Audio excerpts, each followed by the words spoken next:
예수님의 예루살렘 입성, 이런 말씀이 되겠습니다. 예루살렘에 예수님이 만왕의 왕으로 들어가셨습니다. 자, 12절 말씀부터 19절에 보면은 일대지로 나귀 타고 예루살렘에 입성하심, 이런 말씀입니다. 그 이튿날 12절에 명절에서 온 큰 무리가 예수께서 예루살렘으로 오신다는 것을 듣고, 지금 그 이튿날이라는 건 전에 말씀한 그 내용에서 이튿날이라는 겁니다. 명절은 여기 무슨 명절이죠? 유월절. 출애굽할 때의 10가지 재앙 중에 마지막 초태생, 장자를 다 죽이는 재앙인데,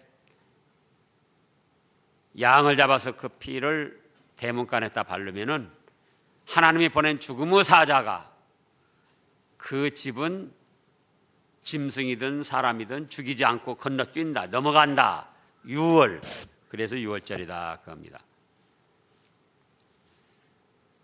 그러면은 그때 당시 양을 잡아서 양의 피를 대문간에 발랐었는데, 그거는 곧 뭘 뜻하는 거니? 예수님이 오셔서 6월절 속죄양으로 예수님이 오셔서 이렇게 피를 흘리고 죽어주실 것이다, 그걸 믿는 거였어요. 단순히 양만 잡아서 피를 대문간에 바르는 게 아니고, 앞으로 우리 죗값을 대신할 속죄양이 오셔서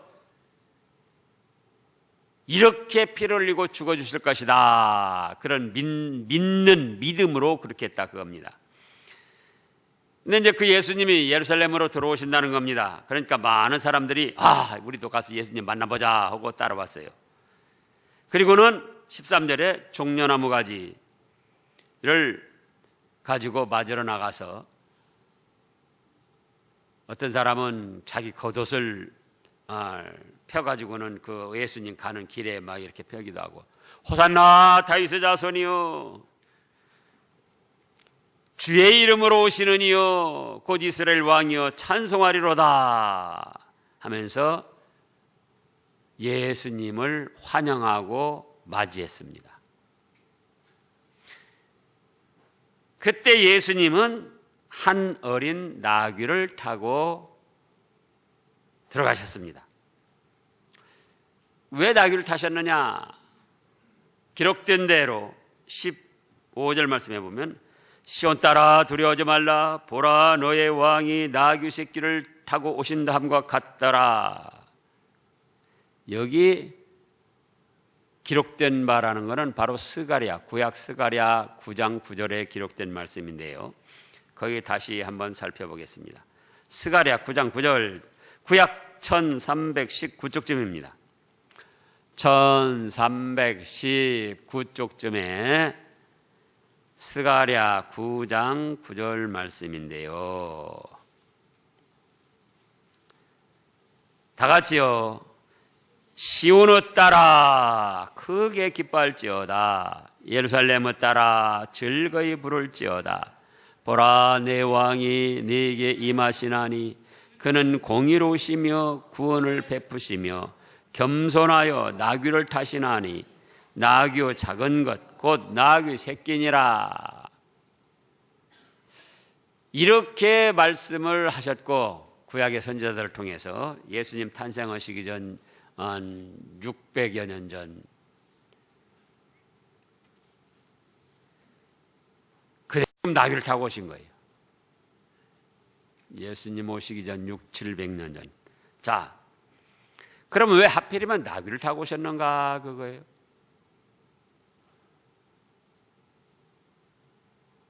여러분들이 생각할 수 있듯이 나귀는 말과 소에 비해서 왜소하고 초라하고 볼품이 별로 없습니다.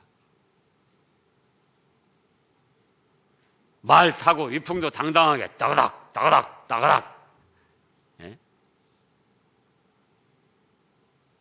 소도 그 좀 큰 소들 있잖아요. 예?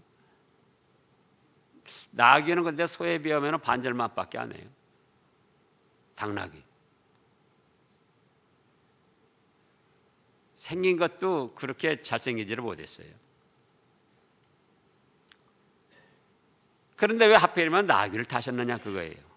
세 가지 이유가 있습니다. 지금 구약에 기록된 말씀에도 나왔지만, 첫째로 예수님은 하나님의 아들이시면서도 겸손의 왕이시다. 하나님의 아들, 천하 만물을 창조한 창조의 주인이시면서도 겸손하셔서 위풍도 당당하게 말이나 큰 소를 타지 아니하시고 나귀를 타신 거예요. 그러니까 두려워하지 말라 그랬잖아요. 오늘 15절에서도 시온을 따라 두려워하지 말라. 하나님의 아들이 위풍당당하게 오셨다 하면은 우리는 두려워할 수밖에 없어요. 그러나 그 권세 능력을 가지시고도 겸손하게 오셨다. 그러니까 두려워하지 말라.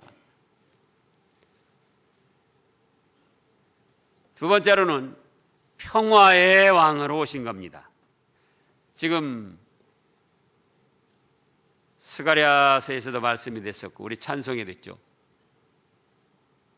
평강의 왕이 오시니.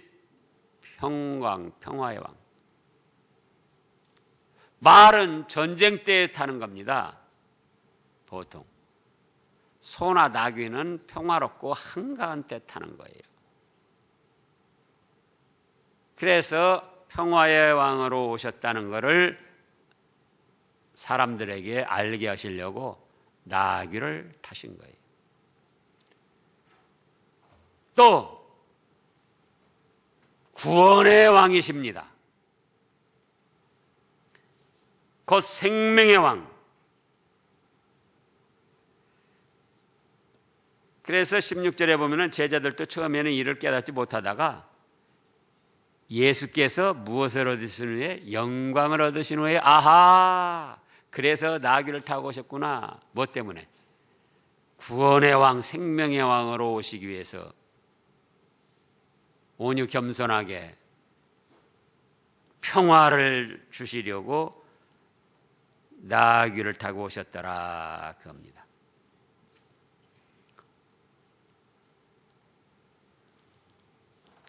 그 다음에 17절에 보면 나사로를 무덤에서 불러내어 죽은 자 가운데 살리실 때 함께 있던 무리들도 그걸 깨달았어요.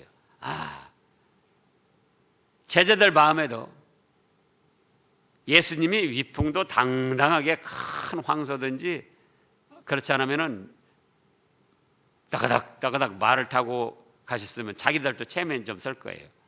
그런데 뭐 초라하고 왜소한 나귀 타고 오니까 왜 예수님이 왜 저럴까 이해를 못하다가 영광을 얻으신 다음에, 영광을 얻으신 건 무엇인가 조금 이따 나오는데요. 또 죽었던 나사로를 무덤에서 살리셨을 때 그걸 본 사람들이 아하, 겸손의 왕, 평화의 왕, 생명의 왕, 구원의 왕으로 이렇게 오시는 그분이라서 나귀를 타고 오셨구나, 그렇게 깨달았다 그겁니다. 이때 당시 예수님의 제자들도 예수님이 직접 가르쳐 주시고 몸소 행동으로 보여주시는데도 그때 깨닫지 못한 말씀들이 많이 있었어요. 죽었던 나사로를 무덤에서 살리신 때우고 지금 예수님이 죽으셨다가 다시 살아나셨던 때우고 또 이 나귀를 타고 가실 때 이 제자들이 의아하게 생각했다 그거예요. 그러나 언제 깨달았다? 영광을 얻으신 후에 죽음을 이기고 부활하신 다음에 그때서야 아하 그렇구나. 그래서 우리가 오늘날도 마찬가지입니다. 예수님이 직접 전한 말씀에도 그랬듯이 목사가 말씀을 전할 때에 그거를 참 다행히도 깨달음이 오고 믿어지고 그러면 참 좋은 것이고, 깨달음이 오지 않고 믿음이 들지 않아도 아직 자기의 영적 수준이 그만큼밖에 안 되니까 그런 줄 알고 사모하면서 계속 신앙생활을 해야지 돼요. 그러면 이제 제자들도 얼마 후에 깨달은 것처럼 때가 되면은 하나님께서 다시 깨닫게 하시고 은혜를 주십니다. 그러자 19절에 바리새인들이 서로 말합니다. 아이고, 우리가 저 예수 방해하고 배척하는데 쓸데없다. 온 세상 사람들이 다 예수를 쫓는데 우리가 괜히 헛짓하고 있다. 그렇게도 생각을 했다는 겁니다. 그 다음에 20절부터 26절까지는 두 번째 대지로 예수님의 죽으심과 영광, 이런 말씀입니다. 이제 영광이 뭔가가 나오는 거예요. 명절에 예배하러 올라온 사람들 중에 헬라인 몇이 있는데, 그러니까는 헬라면 어디죠? 지금 그리스를 말하는 거예요. 그리스하고 예루살렘하고는 얼마나 지금 많은 거리입니까? 배로도 그렇고 육로로도 그렇고. 그런데 헬라에서까지 예수님을 믿고 또 하나님께 예배하러 온 사람들이 있었어요. 명절 유월절 지키러.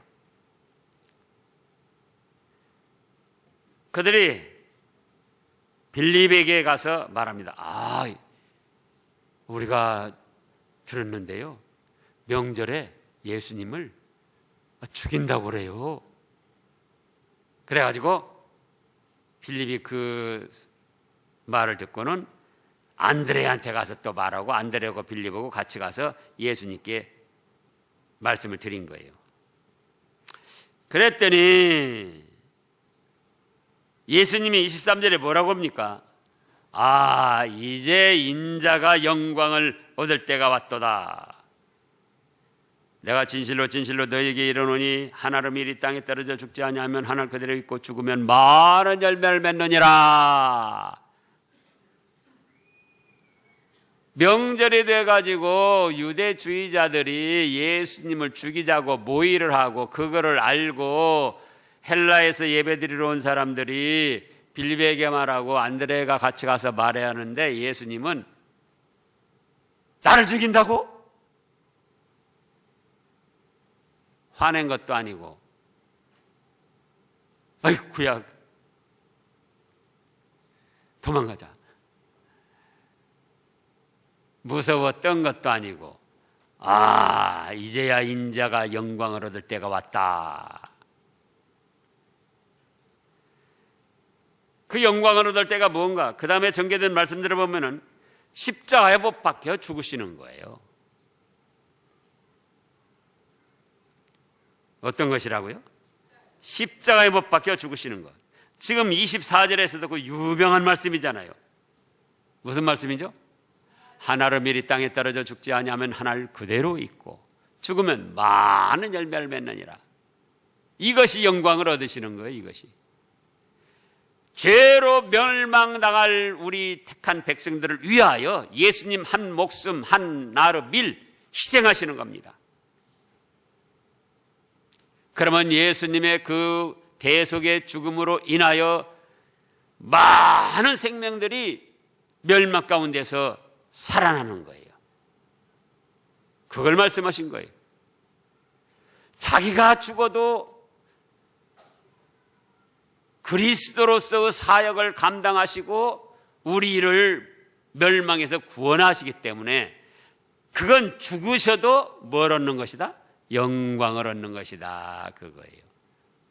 죽으셔도 영광을 얻는 것.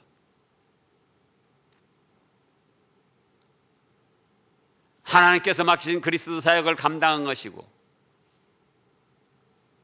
또 창세전에 택한 백성들을 구원하시는 것이고, 그러니까 그건 무엇이다? 죽으셔도 영광을 얻으시는 것이다.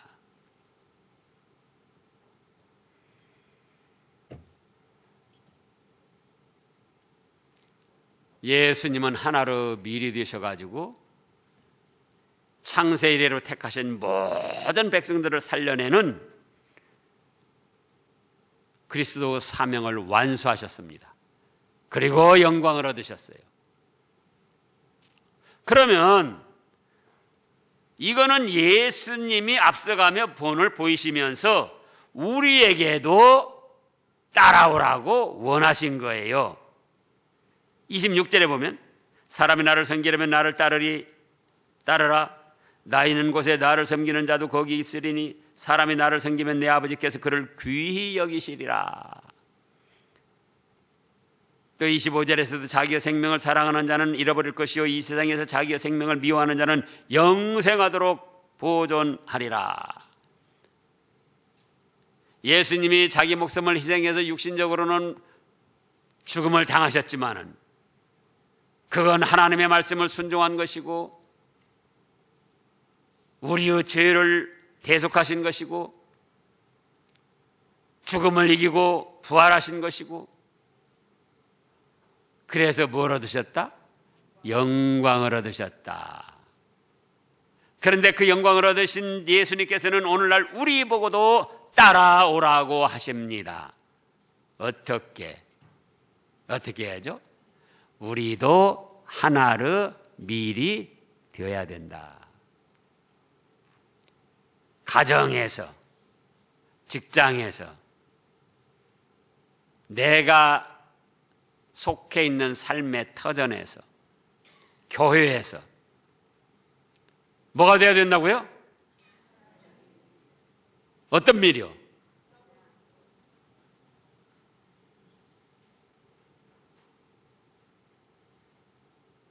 그냥 또 썩 없어지면 안 되잖아요.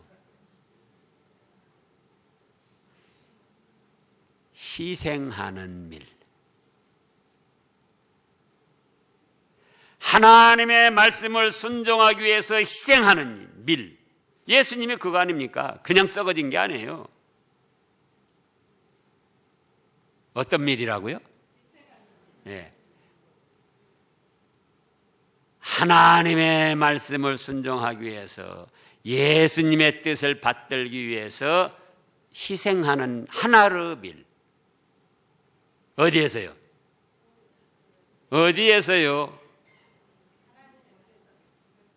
예? 교회에서만? 교회에서도 안 그러려고 그러죠. 교회에서도. 예? 오늘 오전에 평안을 구하라, 사랑하라 그랬잖아요. 그러면 그것도 뭐죠? 자기가 희생되지 않고는 이룰 수 없는 거예요. 감정의 희생, 육신의 희생. 예?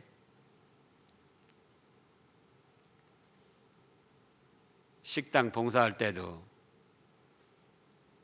먹을 것만 그냥 와서 먹고는 어디로 슬쩍 빠지는 게 아니고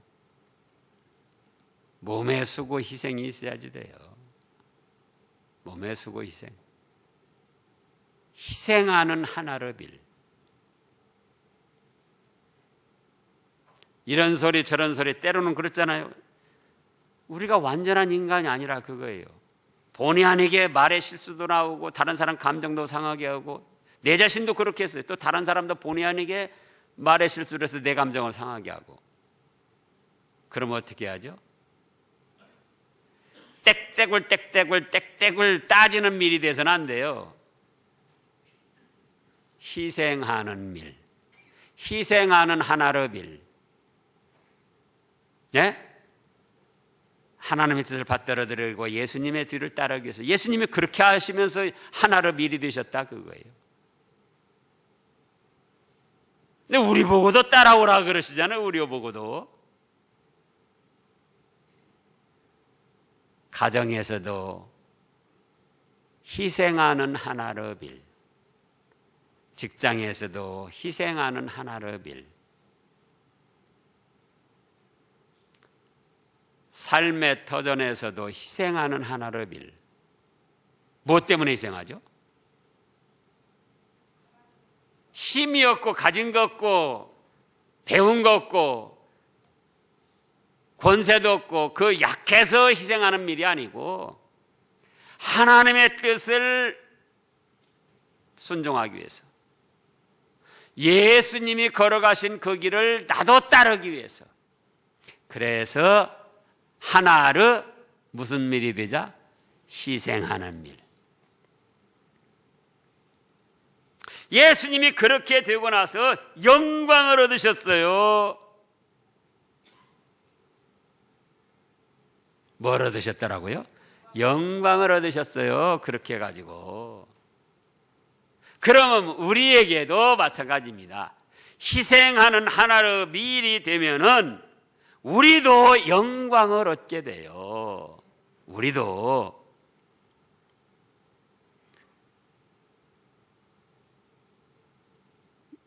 (27절부터도) 이제 거기는 3대지인데,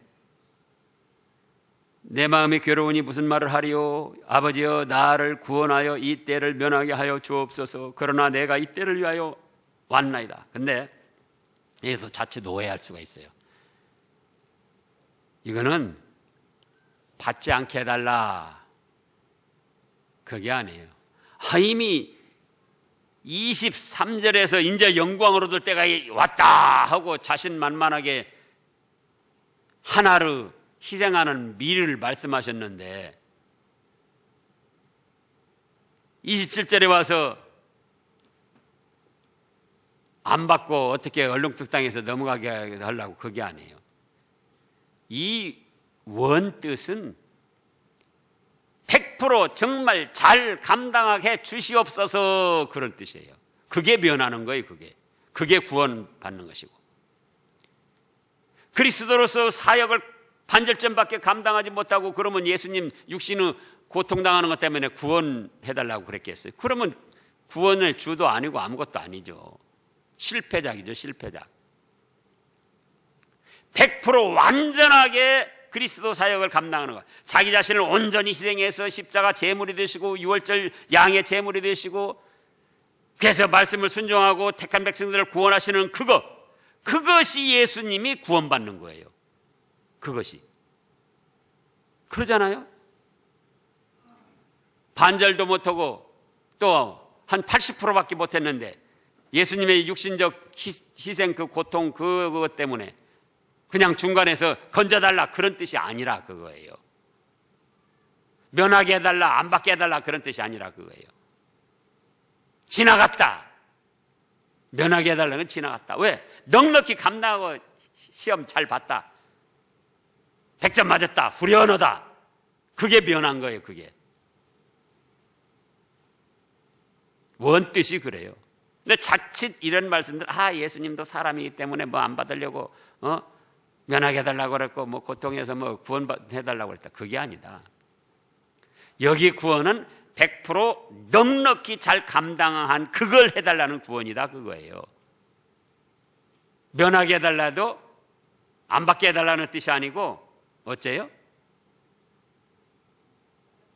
100점 만점에 100점 다 감당한 그것이 이제 지나갔다, 면했다, 그런 뜻이라 그거예요. 99.9 낳고 0.01%만 남았어도 그건 면하는 것이 아니에요.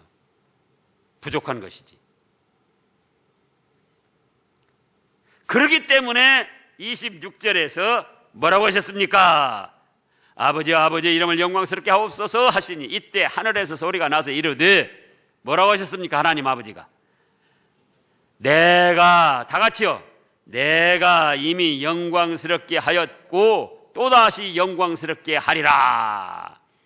영광을 받으셔서 영광스럽게 하셨고 또 영광을 받으시고 영광스럽게 하셨나, 그거예요. 왜? 예수님이 희생하는 하나를 미리 돼서 완전히 완수를 하셨기 때문에.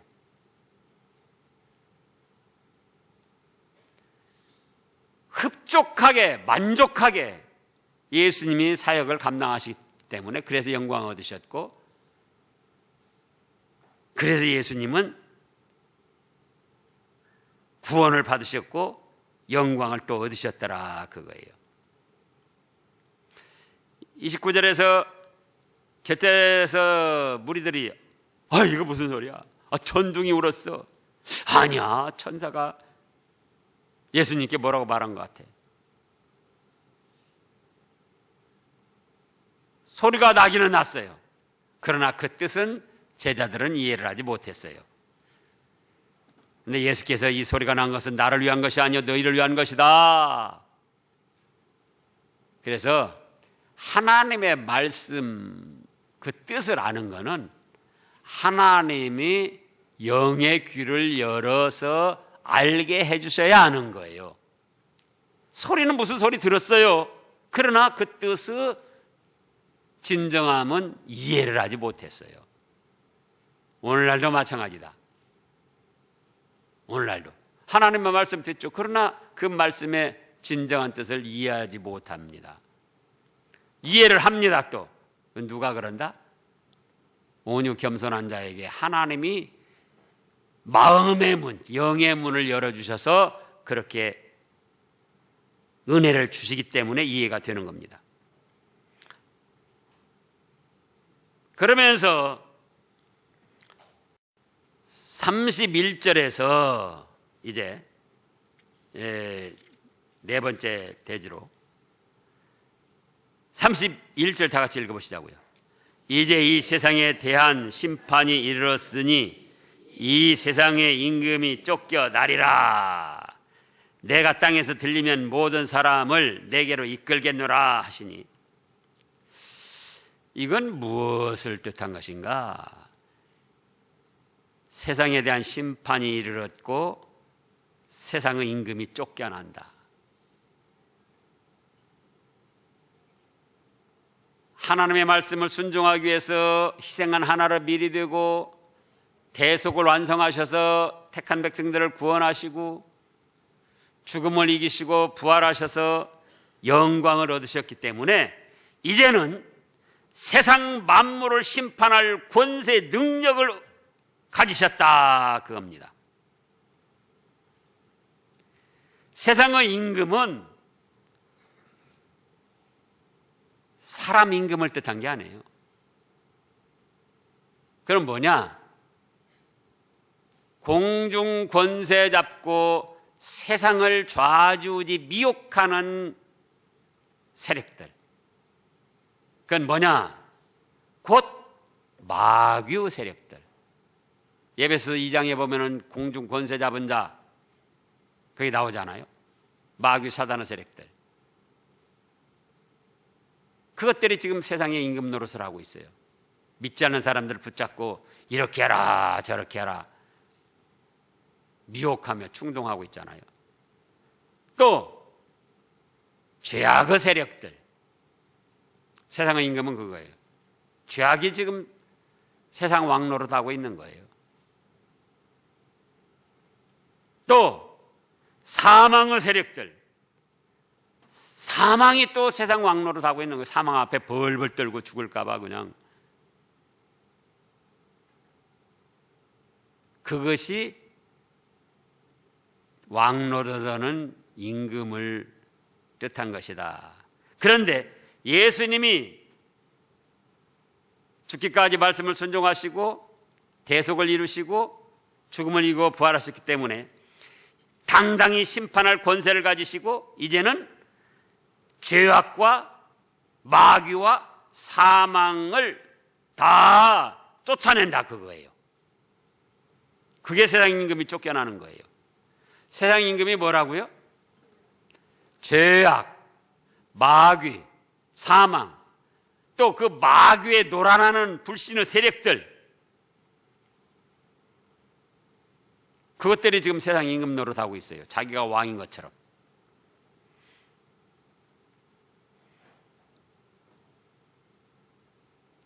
세상 임금들은 쫓겨나지만 32절에서 뭐라고 했습니까? 하나님이 택하신 백성들은 다 예수님 품에 불러 모으는 거예요.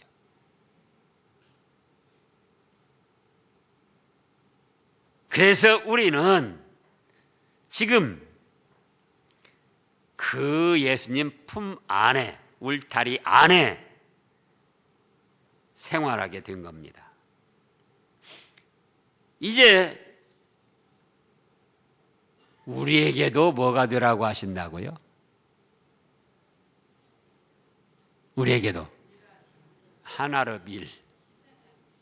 밀인데 썩어지는 밀도 안 되고, 예? 허랑방탕한 일 해가지고 썩어지는 죄악으로 물들어서 썩어지는 밀도 아니고, 나 잘났다 하고 땡떼굴 여기저기 굴러다니면서 톡톡 볼 가져가지고 땡떼굴거리는 그런 밀도 아니고, 무슨 밀? 희생하는 밀.